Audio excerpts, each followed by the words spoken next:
Oh, yes. Big compliance. Oh, now this was a pretty good article. Yes. That regulators have fined financial firms at least $28.4 billion for money laundering and sanctions violations since 2008. Yes. It seems like a lot of money, doesn't it? Pooh. Could you tell me where all that money is? You know, when I think about the fines that that banks receive and how much FINRA has in actual arbitration cost, I was looking at my own arbitration. Yes, it seems that a lot of these regulatory authorities, they have a lot of money, ouch, and for some reason nobody ever sues them for the actual amount of money they have. Now, I mentioned that arbitration that I went to, yes, where I was obligated to pay $25,000. Yes, but Washington Mutual paid it. Yeah. But I was wanting to sue the independent regulatory agencies, the SEC, FINRA, FDIC. Now, when you look at all these various sanctions, yes, it seems that the government is enriching themselves at the expense of compliance. You know, FINRA, I'm going to sue you for every fee.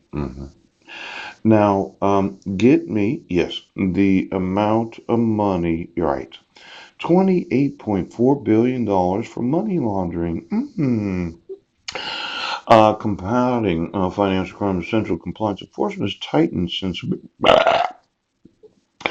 Well, all these government employees that go into these various banks and they say, well, let me see your books. Yes. And then the Association of Certified Anti-Money Laundering Specialists based in Miami. Oh, membership grew from 5,600 to 70,000 since 2007. Yes, yes. It looks like the government is enriching themselves at the expense of businesses. Yes.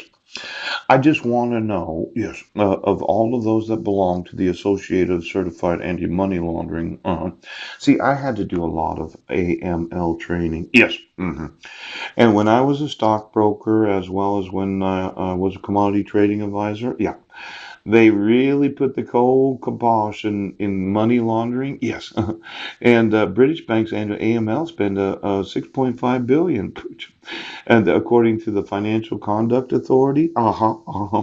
See, the problem is, let's say you're an employee of the government. Yes, you and approximately 20 to 25,000 other employees make $100,000 a year. Yeah. You walk into various banks and you issue some sort of judgment against them, and you took $28 billion in, pooch. But the actual regulatory authority is a very low cost. Yes. See, $100,000 a year for each of those employees. Yep. Times 20,000 regulators. That equals, oh my gosh, one, two, three, four, five, six. See, it's one, two, three, 4, 5, 6, 7, 8, 9, $2 billion.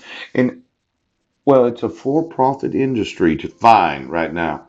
I want to know all the money laundering regulatory authorities in every nation of the world. Yes, in the last 40 years of employees, which, and the total amount of fines that you've charged any bank, which brokerage, yes, or futures trading firm, because it looks to me like the government's just walking in, yes, saying you're a bunch of screw-ups considering what you know, and they're enriching themselves at the expense of big business. Now, look at here, selected banks annual reports, number of times compliance is mentioned, BNP Paribas, yes.